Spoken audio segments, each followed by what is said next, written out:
This from Laura. Ben, the Trump verdict was never in doubt.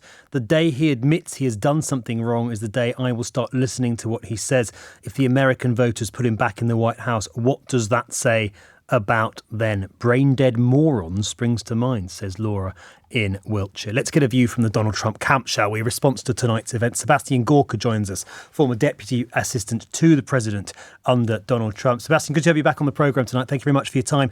Your boss is a convicted felon. How do you feel? Evening.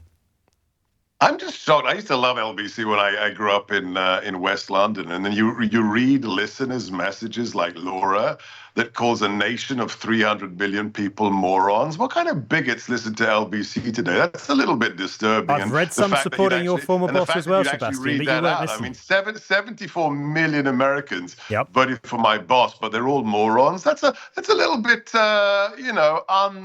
undemocratic, isn't it? It's not undemocratic to read out a range of views. I've read some text supporting him. The attitude. That's Laura's view. She's entitled to call a whole nation morons. I thought you were pro freedom of speech. It's just really. It's not the LBC I used to know. I thought you. Well, that's probably why you got a lot more listeners. I thought you were pro freedom of speech. Oh, I am, but I don't platform bigots. Really? Yes, because I don't platform big. Do you? Some would say you worked for one. Sorry, you just did. Some would say you worked for one. Yeah, the guy who now has the majority of the Hispanic vote. Don't waste my time, Ben. Let's come back. Let's come back. The majority of Hispanics in America are voting for President Trump. Right, he's the biggest. Good one. Try another one. I try the question I first asked you, which is your former boss is now a convicted felon. How do you feel about it?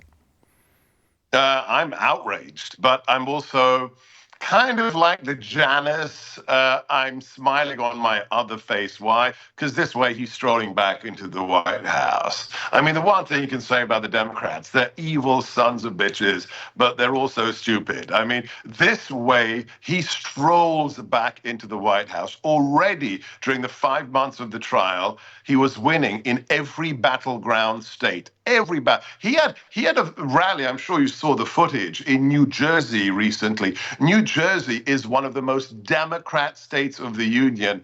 We had 100,000 people at the rally, not in Texas, in New Jersey. So they've crossed the Rubicon. They've shown themselves for the police state tactic thugs that they are. So, they've probably sealed his election victory with this decision. You think this ruling will make it more likely than less that Donald Trump becomes president once again? Why? Utterly. Just look at the fact pattern in the last 9 months. Every time they indicted him, he grew in popularity, whether it was that garbage case in Georgia, whether it was the classified documents case in Florida. Every time they indicted him, he raised more money. In one day, 3 weeks ago, he raised $54 million in 24 hours. Every time they come after him, he goes up in the polls and he raises more money. This is how driven they are by hatred. They're not logical anymore. They're just driven by bile. That's the Democrat Party. What's your evidence, Sebastian, for saying that this is a sham, that this was a political witch hunt? Well, where shall I begin? First, you can read the article on my Substack that published yesterday. I was in the courtroom with President Trump last week. Let's start with a couple of things.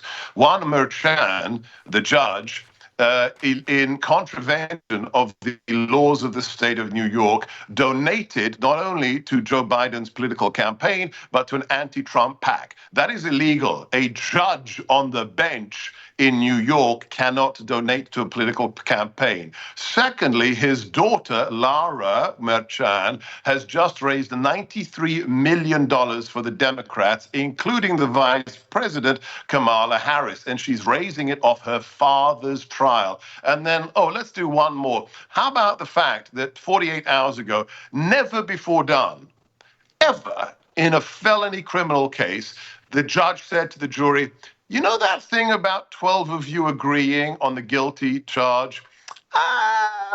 Forget that. If 4 of you agree on one of the charges, and then another 4 of you agree on one of the other charges, I'll take that as unanimous. Wink, wink. It's a travesty. It's a circus. It's a farrago. And, the good thing is, Ben, most Americans see through it. So one of the three main bits of evidence for this being a sham is the fact that one of the judge's daughters votes Democrat. Are you thick in the ear? Did I say voted Democrat? Supports the Democrats. Raised $93 million. But that's so tenuous, for the Sebastian. Democrats. You must realise how tenuous that sounds. The judge's daughter fundraised for the Democrats. Do you need to go to the audio studio? I listened perfectly.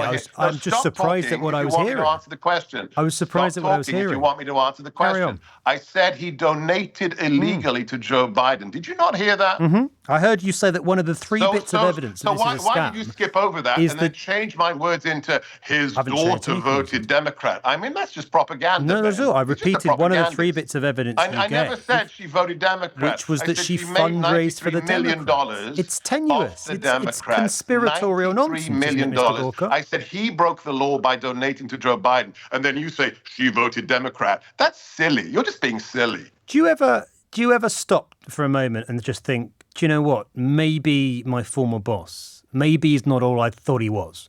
Maybe he lied. Maybe he is guilty.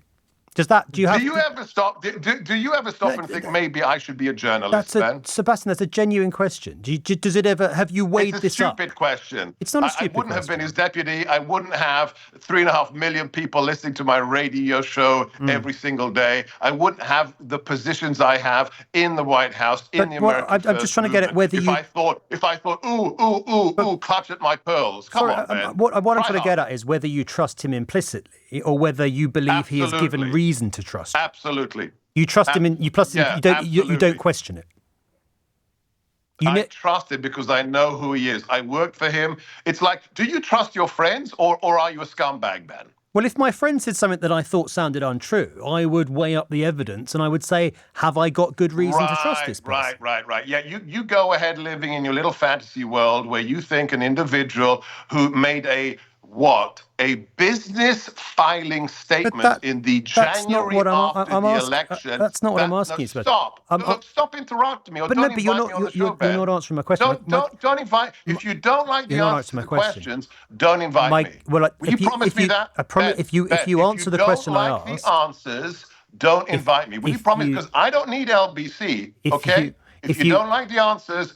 I'm going over to GB News and Talk TV later tonight. If you don't like the answers, you don't have to bug me, right? I've got lots of things to do. That I asked, I promise I won't interrupt you, which was, so when Donald Trump just says something, when he says something to you, you just take it as fact and gospel every single time.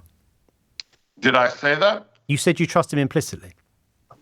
I do. Did I say what you just said, or are you putting words in my mouth again, like she votes Democrat, which I didn't say? That's a question. Why do you do that? I've just asked you. Why do you put words in my mouth? I've just asked you the question. I trust him because I know the man. I've worked for him since 2015. Yeah. I take a measure of a man, before I work for them. I decided to advise him when he was plain old candidate Trump, and then I decided to work for him as his deputy in the White House. And I support him wholeheartedly. You know why the reason I support him wholeheartely is, the most obvious reason? Because people like you hate him. I don't hate him. And that, for me, is the best, Now who's putting words in his mouth, Sebastian? I don't hate him at all. When you are hated by all the right people, you have my support. So that's why you trust him, because I don't think he's a very good president. Because the establishment and the left-wing crazies hate him, and that's enough for me. So it's not that he's given you reason to trust him. You just don't like the people that don't like him. So you're putting words in my mouth again. I'm asking you a question. Did you take a class of that? Did I say that? Did I say exclusively? Did I say exclusively? No. But you've got to stop it. If you want to have a conversation, have a conversation. So, if you want to score points, go back to the black pitch, and play rounders, Rounders? If you want to score points, pick up the paddle and play rounders, okay? What's a paddle? Have you never played rounders? Play with a bat, don't you? But let's move on. Let's talk about, let's go back to that question. Have you ever seen a rounders paddle? Yeah, played at school. Why are we talking about rounders, there you go, Mr. mate. Walker? Try it. So what has Donald Trump done in the time that you've known him to prove to you that he's trustworthy?